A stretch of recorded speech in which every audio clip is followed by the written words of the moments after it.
A paz do Senhor, irmãos, estamos chegando para mais uma videoaula de reforço da nossa escola bíblica dominical. Vamos dar continuidade à nossa epístola de Tiago, tá bom? E se você ainda não é inscrito no nosso canal, não esqueça de se inscrever. Também, se você gostar do nosso vídeo, deixe lá sua curtida e compartilhe, tá bom? Para que mais irmãos sejam alcançados com essa nossa aula de reforço, tá bom? A nossa lição de número hoje é a lição de número 12, Tiago capítulo 3 e capítulo 4, que tem por tema de hoje como controlar a língua e resistir ao diabo. Os nossos objetivos, então, alertar acerca dos cuidados com a língua e destacar a sabedoria que vem do alto, exortar quanto à fragilidade dos projetos humanos, tá bom? O nosso textuário: ora, a língua é fogo, é mundo de iniquidade. A língua está situada entre os membros do nosso corpo e contamina o corpo inteiro, e não só põe em chamas toda a carreira da existência humana, como também é posta ela mesma em chamas pelo inferno. Tiago, capítulo 3, versículo 6. A nossa verdade prática: quem ouve conselhos se torna sábio. Vamos então para a nossa introdução. Nós precisamos lembrar, irmãos, que os objetivos da carta de Tiago é de advertir os irmãos, sobre o colocar em prática os ensinamentos que eles haviam recebido. Só que eles estavam com alguns problemas, e é exatamente essa falta da vivência prática do cristianismo. Nós já começamos a estudar, então, nos capítulos 1 e 2, e vamos dar continuidade agora nos capítulos 3 e 4, tá bom? O nosso tópico 1 vai dizer: os cuidados com a língua, capítulo 3, versículos 1 e 12. Existe a figura que eu quero falar para os irmãos, que é atribuída a Sócrates, é a figura dos 3 filtros. O primeiro filtro, ele fala o seguinte: é verdade o que você está me falando? O segundo filtro: você já falou o que você deseja me falar com a pessoa envolvida? E o terceiro filtro: você me falar vai ajudar a resolver o problema? Então, sempre que você for ouvir ou falar, pense nesses 3 filtros de Sócrates. Se alguma dessas respostas for negativa, então diga: não, eu não quero ouvir o que você vai me falar, tá bom? Irmãos, a língua tem um poder fantástico. Quando nós estamos passando por situações difíceis e alguém traz uma palavra de ânimo, de encorajamento, de consolo para nós, essa palavra ela nos ajuda a enfrentar as dificuldades. Nesse sentido, nós podemos dizer que a língua ela é usada de forma positiva, de forma terapêutica. Mas também existe o sentido negativo, o outro lado, ele é verdadeiro também. Uma palavra mal colocada, dita de forma incorreta, na hora errada, ela também pode trazer um prejuízo tremendo, ela pode colocar tudo a perder. De acordo com o comentário Moody, em termos gerais, humanos, o dom de falar, ele representa uma das maiores e mais maravilhosas dádivas que nós recebemos, tá bom? Então vamos para o nosso subtópico 1, o duro juízo para os mestres. Tiago capítulo 3, versículo 1. Meus irmãos, não vos torneis muitos de vós mestres, sabendo que havemos de receber maior juízo. Nós estudamos anteriormente a orientação de Tiago sobre o ouvir mais e o falar menos. Agora nós vamos aprofundar mais um pouco essa questão, falando sobre a responsabilidade do uso da língua, do uso das palavras, tá certo? Tudo indica, irmãos, que alguns irmãos ali estavam exercendo o dom de mestres e outros estavam desejando exercer esses mesmos dons. Lembrando que Paulo vai dizer lá em Efésios, no capítulo 4, no versículo 11, que ser mestre é um dom. Agora, nós precisamos entender que existem outros dons também que são importantes, que são necessários para a igreja e que nem todos precisam ser mestres. Tiago fala então que existe grande responsabilidade e juízo, mais pesado para os mestres, tá bom? Hoje, com o advento das redes sociais, todos querem falar e expor os seus pensamentos. O que é viável, é importante, é a liberdade de expressão. Mas isso precisa ser feito com muita responsabilidade. Pois, irmãos, depois que nós falamos, as nossas palavras elas não pertencem mais a nós, elas ganham o mundo.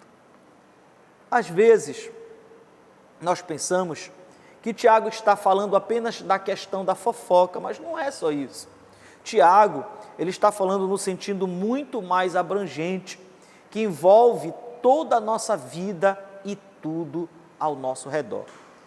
No uso da palavra de Deus, a questão é muito mais séria. É uma questão que nós precisamos tomar muito cuidado. Infelizmente, hoje, muitos distorcem completamente a palavra de Deus. Às vezes por falta de buscar um conhecimento, às vezes até por questão de má fé, para tentar adaptar a palavra de Deus à sua maneira de viver. E pior que isso, ensinam a outros. Então, Tiago, ele vai trazer esse questionamento. E o autor da nossa lição, ele vai nos lembrar que a quem muito é dado, muito será cobrado. Tiago adverte, meus irmãos, não queiram ser todos mestres, sabendo que receberemos maior juízo. Tá certo? O nosso subtópico 2, a língua é como um fogo, capítulo 3, versículo 6. Ora, a língua é fogo, é mundo de iniquidade. A língua está situada entre os membros do nosso corpo e contamina o corpo inteiro. E não só põe em chamas toda a carreira da existência humana, como também é posta ela mesma em chamas pelo inferno. Antes de nós entrarmos nesse versículo 6, que nós acabamos de ler, nós precisamos acompanhar o raciocínio de Tiago. Primeiro, ele nos mostra, no versículo 2, ele vai dizer que todos tropeçamos em muitas coisas. Veja que ele mesmo se inclui, né? Ele não fica de fora, porque vai parecer algo arrogante, né? Algo que, como se ele fosse superior aos outros, mas não, ele diz, todos nós tropeçamos em muitas coisas, tá certo? Dando continuidade, então, ele vai fazer uma outra afirmação. Ele vai dizer que somente aquele que é perfeito consegue controlar a sua língua. Veja, como ninguém é perfeito, é claro, ninguém consegue controlar. Como ele diz no versículo 8, que nenhum dos homens é capaz de domar a língua, mas é claro, irmãos, que Deus é capaz de domá-la. Agora, isso não significa que nós vamos viver de qualquer jeito, falar tudo sem preocupação. Para isso, nós temos o domínio próprio através do Espírito Santo. Ele passa a fazer algumas considerações, usando exemplos práticos. E aí, eu quero fazer menção a uma explicação do pastor Hernan Dias Lopes. Ele comenta o seguinte, que nos versículos 3 ao 5, Tiago, ele fala da língua com o poder de dirigir. E ele vai usar duas figuras, a do freio na boca dos cavalos e a de um pequeno leme em um navio. Tiago quer mostrar com isso que da mesma forma como nós colocamos o freio na boca do cavalo e conseguimos guiá-lo, e também da mesma forma que o comandante ele pode conduzir um grande navio apenas com um pequeno leme, mesmo em meio às tempestades e vendavais, nós também podemos guiar, conduzir as nossas palavras com a ajuda do Espírito Santo, dirigindo a nossa língua. Neste sentido, o pastor Hernan Dias Lopes, ele cita 2 exemplos de pessoas que usaram a palavra para dirigir, para conduzir. Um no sentido positivo para o bem e outro no sentido negativo para o mal. No sentido positivo, nós temos o pastor batista, Martin Luther King, que ele usou das palavras para enfrentar a segregação racial que estava acontecendo nos Estados Unidos. E como destaque, aquela sua frase emblemática em que ele diz: eu tenho um sonho. Qual era o sonho dele? Que os seus filhos não fossem julgados pela cor da sua pele, mas pelo seu caráter.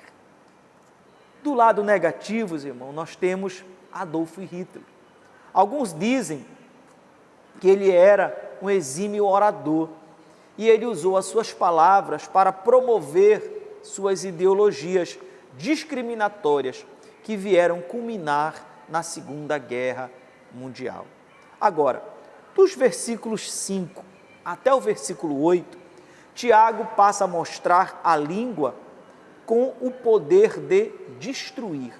E aí ele vai usar também mais 2 figuras, a do fogo e a do veneno. Assim como uma pequena faísca pode incendiar uma grande floresta, assim também a língua. Ela pode causar uma destruição sem limite.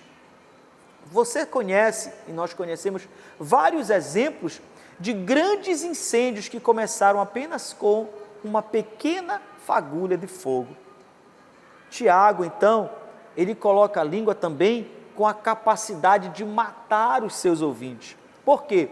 Porque ela pode estar carregada com um veneno mortífero. Quantas vidas, irmãos, destruídas, quantos casamentos destruídos, quantos sonhos interrompidos, quantas igrejas podem ser divididas, e tudo por causa do veneno das palavras.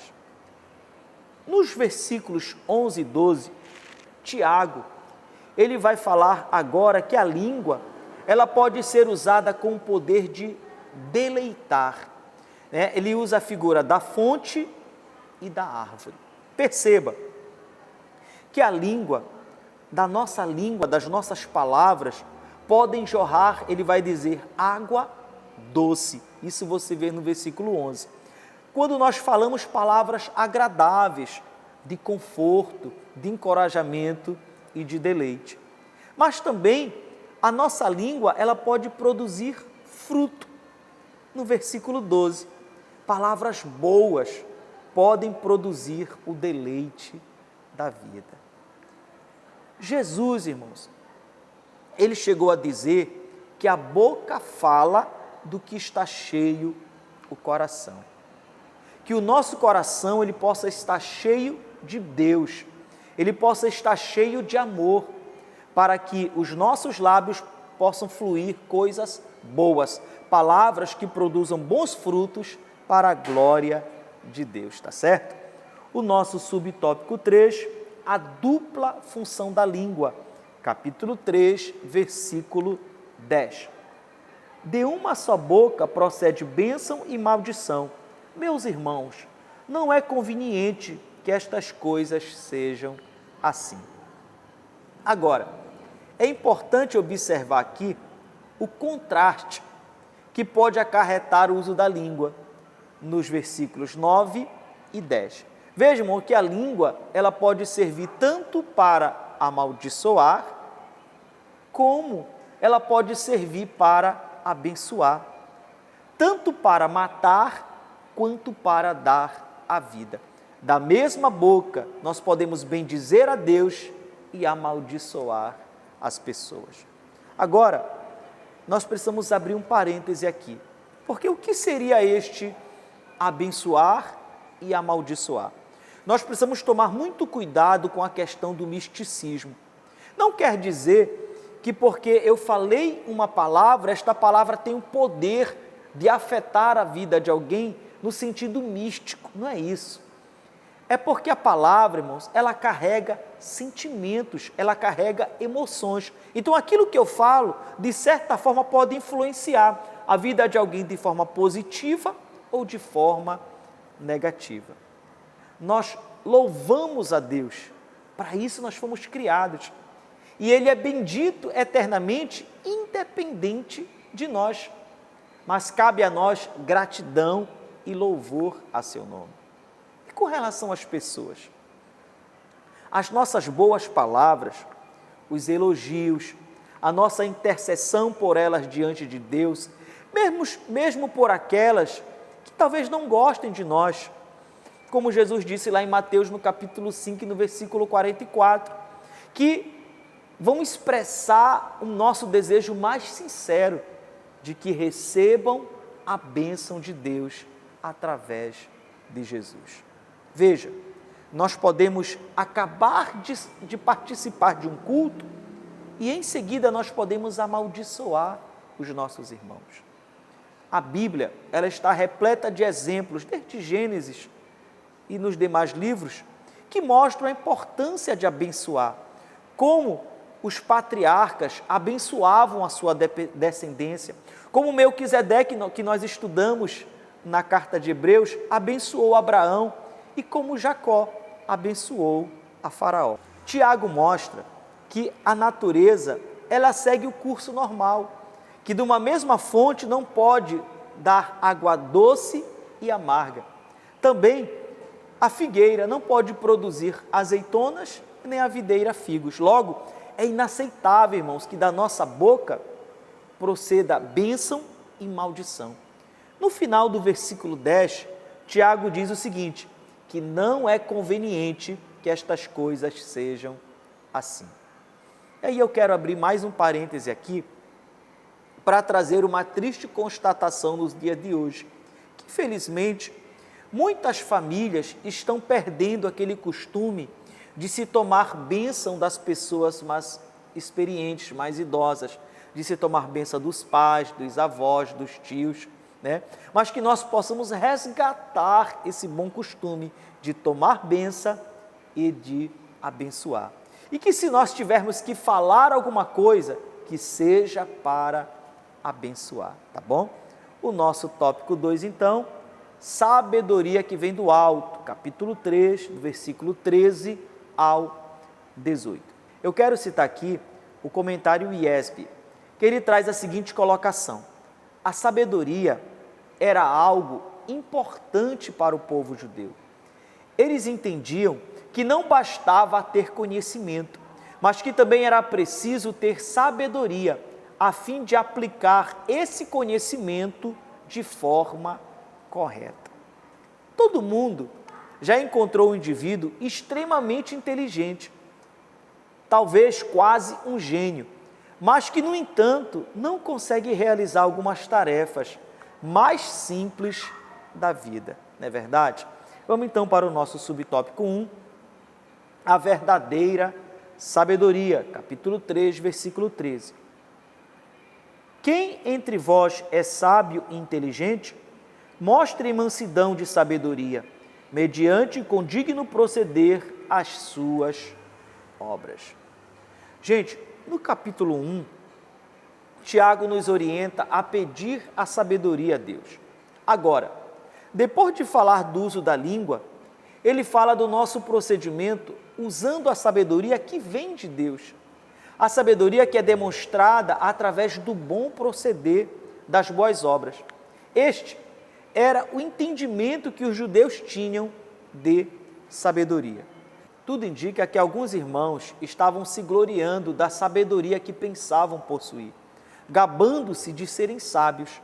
Mas Tiago adverte que a vida deles, a inveja amarga, o sentimento de divisão e os grupinhos, e por mentirem contra a verdade, não era a sabedoria que vinha de Deus, e por isso não deveriam se gloriar.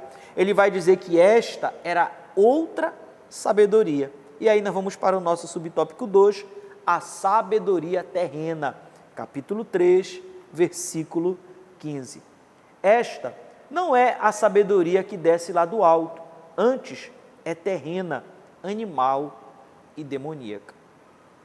No texto de Efésios, de Paulo, lá no capítulo 2, dos versículos 1 ao versículo 13, Paulo vai deixar claro que os três inimigos do cristão são o mundo, a carne e o diabo. Perceba que os três estão indicados nos termos terrena, animal e demoníaca.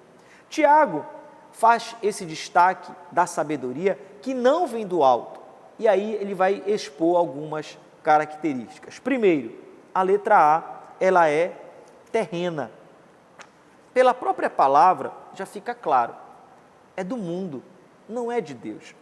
Ela vai se basear em princípios humanos e não divinos. O mundo, por sua sabedoria, ele não conhece a Deus, ele rejeita o próprio Evangelho de Deus.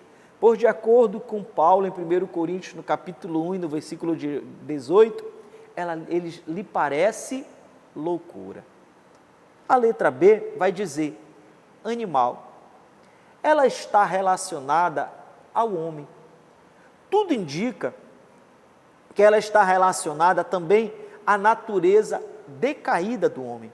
Ela não é espiritual, ela não vem do Espírito Santo e ela não traz edificação.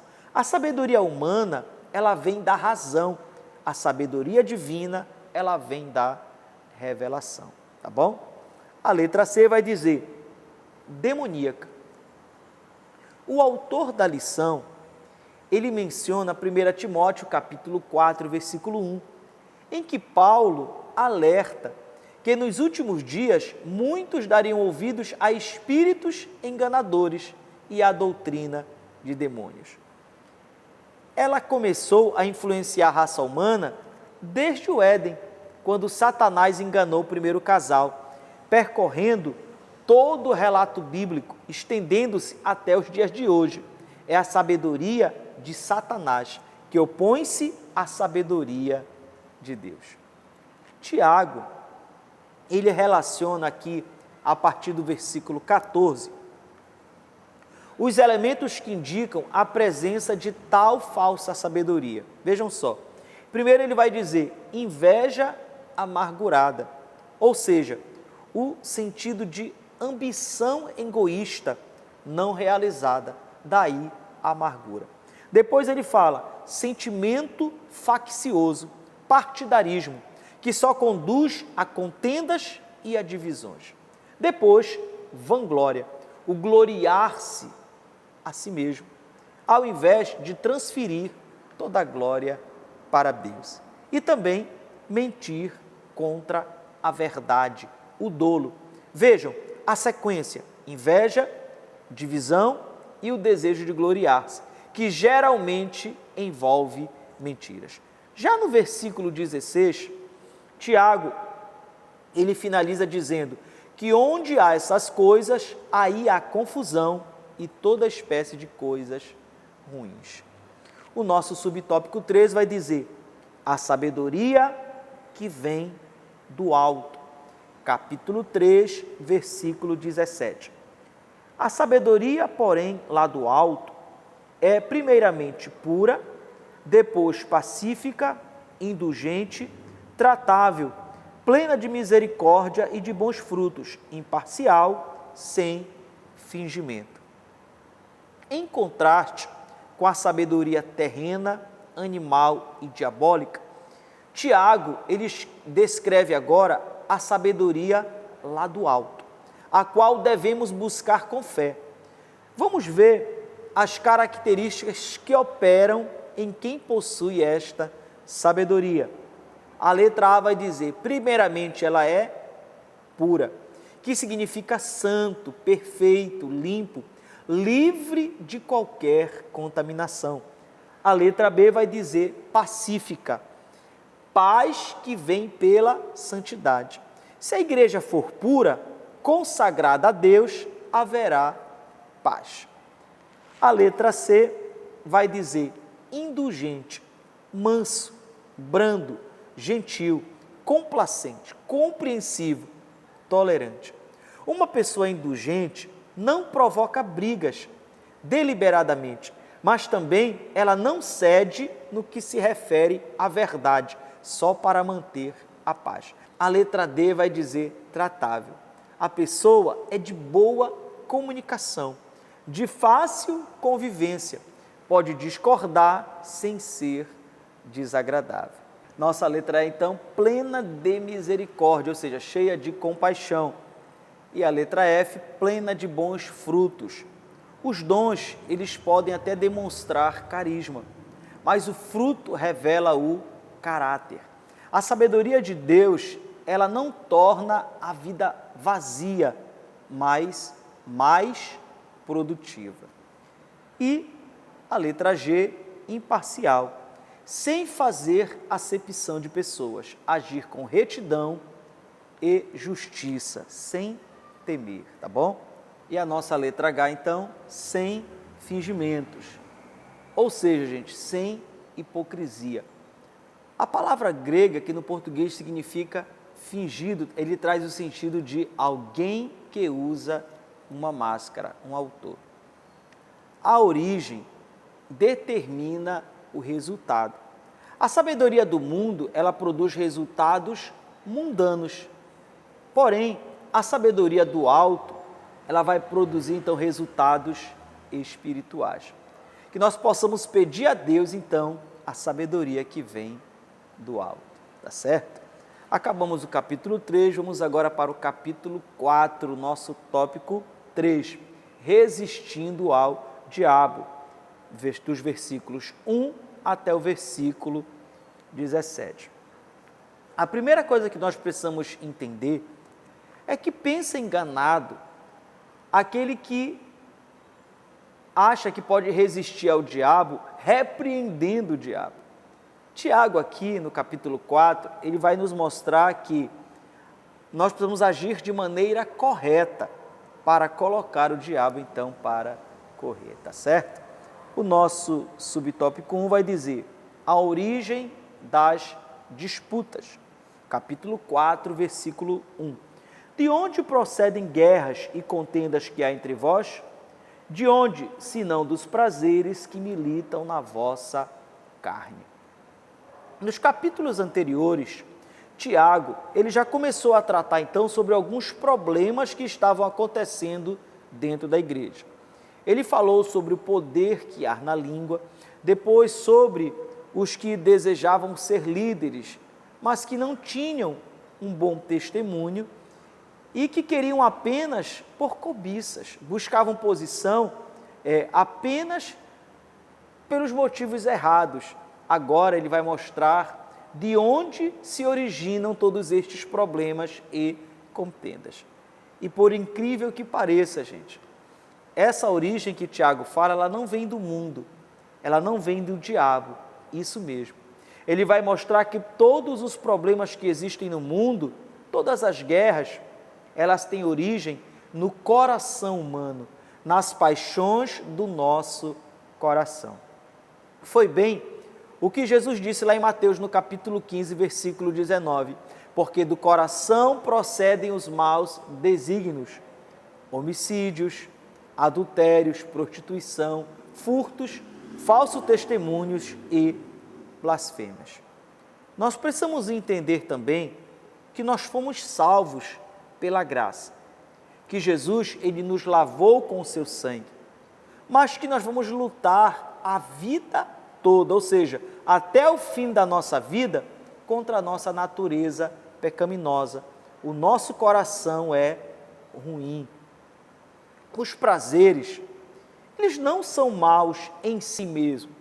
Pelo contrário, eles foram deixados por Deus. Onde é que está o problema então? O problema está quando eles se tornam um fim em si mesmos. Quando eles tomam o lugar de Deus como falsos deuses. Tiago vai dizer então que os prazeres, eles militam na nossa carne. Ou seja, eles fazem guerra. E são eles, letra A, cobiça e inveja. Veja que Paulo, lá em Romanos, no capítulo 12, no versículo 16, ele nos orienta a nos contentar com as coisas humildes. Já a cobiça, ela leva a uma busca desenfreada em satisfação dos seus prazeres, ainda que custe pisar nos outros. Veja que Tiago diz, mas não as têm, ou seja, nunca serão saciados, sempre vocês vão querer mais, ou seja, gente, só Deus pode saciar o homem. Mas também ele fala de matar e invejar. Os homens chegam a matar para conseguir aquilo que eles querem. Aqui pode estar também se referindo à questão da língua, o difamar a imagem do outro por inveja, mentir contra o próximo para ter o que o próximo tem. A letra B vai dizer maus desejos. Aqui, a oração, ela não tem o objetivo de manter comunhão com Deus, mas apenas de buscar a Deus no sentido de pedir, de satisfazer os seus prazeres. Ou seja, de que o meu ego, ele seja atendido. Nesse sentido, perceba que a oração do Pai Nosso, ensinada por Jesus lá no sermão, ela não vai significar que seja feita a sua vontade, mas que seja feita o quê? A minha vontade. Logo, esta oração, ela jamais será respondida. Por isso, Tiago diz, pedis e não recebeis. A letra C vai dizer, amizade com o mundo. Veja que ele usa o termo infiéis. Em algumas traduções, algumas versões, vai estar também adúlteros. Em várias passagens, Jesus ele é descrito como o noivo e a igreja como a noiva. Você pode ver, por exemplo, lá em João, no capítulo 3, no versículo 29, lá em Apocalipse, no capítulo 19, no versículo 7. Então, Tiago vai dizer que aqueles que fazem amizades com o mundo, eles estão adulterando, ou seja, eles estão traindo o noivo, e pior que isso, com o seu inimigo. Também é importante a gente destacar que o mundo aqui, gente, não é o mundo físico, mas aqui o mundo, ele é todo o sistema mundano, dominado pelo diabo e que se opõe a Deus. Sobre o versículo 5, a gente precisa fazer uma observação. A nossa interpretação mais corriqueira que nós geralmente utilizamos sobre o Deus, o Espírito Santo sentir ciúme de nós, geralmente nós já ouvimos vários estudos, várias pregações, já pregamos sobre isso, no sentido de o Senhor ter um zelo, um cuidado desta comunhão. Mas eu quero apresentar aqui também uma outra interpretação, o outro entendimento. Esse outro entendimento, ele vai dizer o seguinte, primeiro, que Tiago, você pode ler no versículo 5, ele vai dizer assim, em vão afirmam as Escrituras. A questão é que em nenhuma outra passagem da Escritura você vai encontrar esse texto de forma direta. Também, alguns vão dizer que o Espírito aqui não seria o Espírito Santo, mas o Espírito humano, o Espírito do homem. Que no original não existe letra maiúscula, o Espírito com letra maiúscula e com letra minúscula. Logo, o que vai dar o entendimento do Espírito aí seria o contexto. E que o contexto nesse sentido seria um contexto do Espírito humano. E por fim, quem entende desta forma vai dizer o seguinte, que o versículo 6, ele começa com um antes, ou seja, mostrando uma oposição ao que ele disse anteriormente. Logo, o versículo 5, o espírito que teria ciúmes seria o espírito humano, ou seja, o espírito ele desejaria as coisas do mundo, seriam desejos insaciáveis. E no versículo 6, Deus todavia nos daria mais graça para vencer estes desejos, tá bom?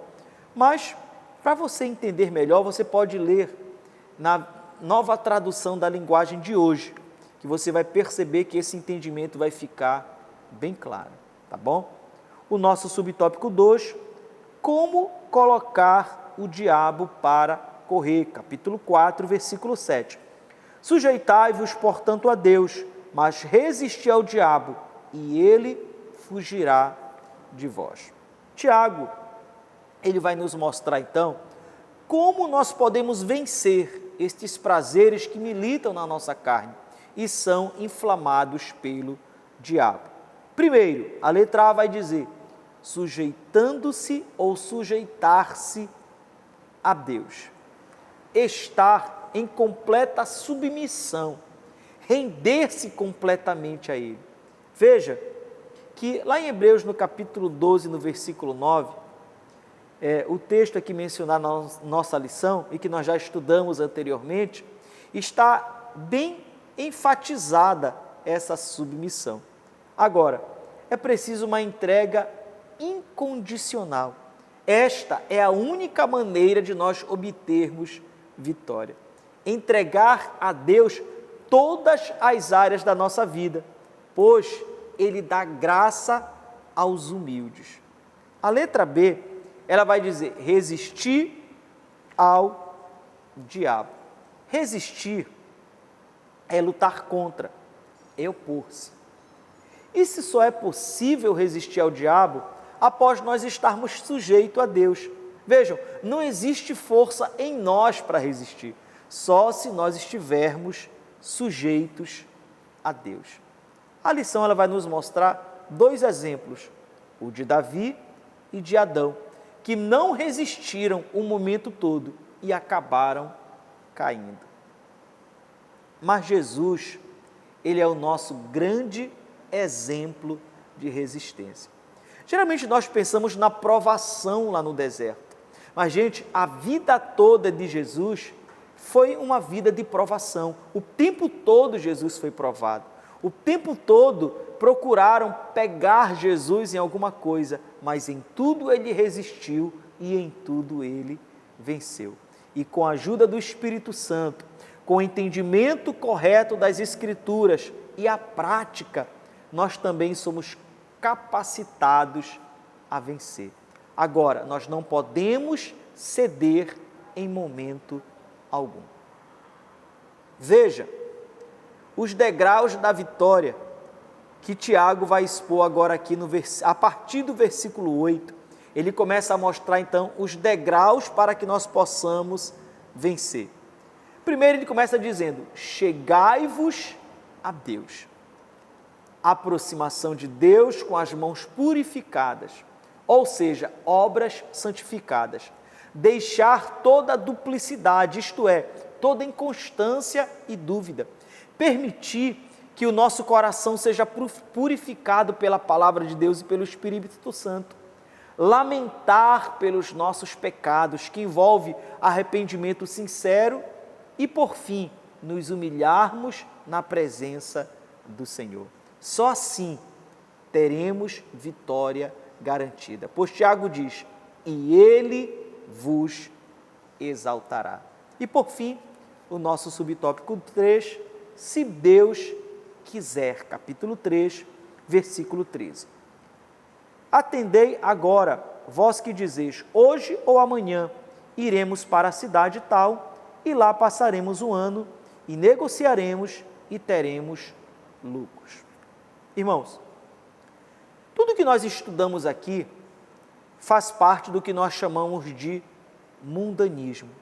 Isto é, viver como os do mundo, como deuses da nossa própria vida.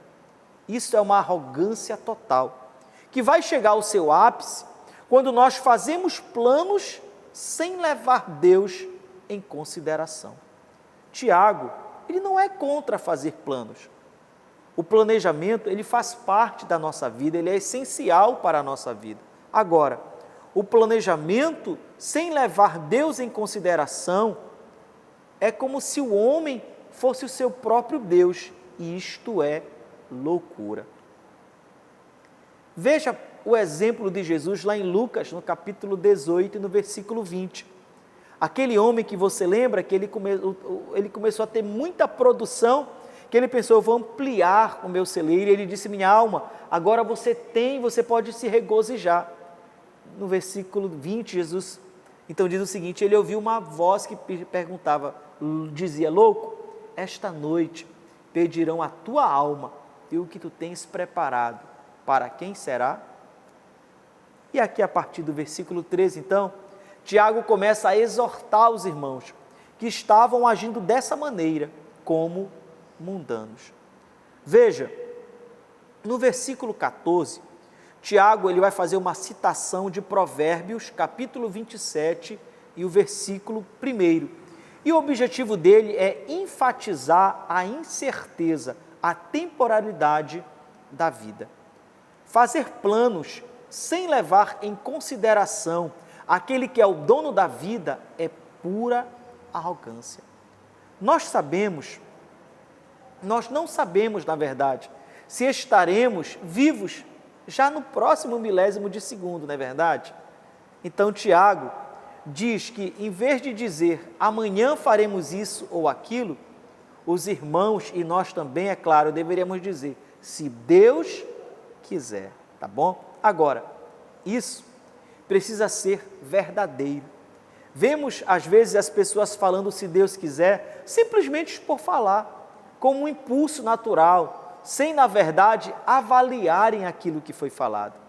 Nós fazemos planos e depois de tudo planejado, depois de tudo que nós já arquitetamos, nós dizemos, se Deus quiser. Mas e se Ele não quiser? Você já parou para pensar sobre isso? Por que não perguntamos antes? Por que não apresentamos antes a Deus? Veja o que diz Provérbios, capítulo 16, versículo 1. O coração do homem pode fazer planos, mas a resposta dos lábios vem do Senhor. Gente, Deus nos dá liberdade para fazer planos, mas precisamos estar sempre submissos à sua vontade. Tiago termina, então, no versículo 17, mostrando que sabemos a vontade de Deus, que estamos sujeitos à sua vontade. E se não o fazemos, estamos pecando, tá bom? Então, a nossa aplicação pessoal, devemos buscar a sabedoria que vem lá do alto, resistir ao diabo e sempre submeter a Deus os nossos projetos, dizendo, se Deus quiser. Amém? Então, que Deus nos abençoe, que possamos colocar tudo diante do Senhor. Obrigado pela sua presença. Até a nossa próxima lição, em que vamos estar terminando Tiago e finalizando a nossa lição. A paz do Senhor Jesus.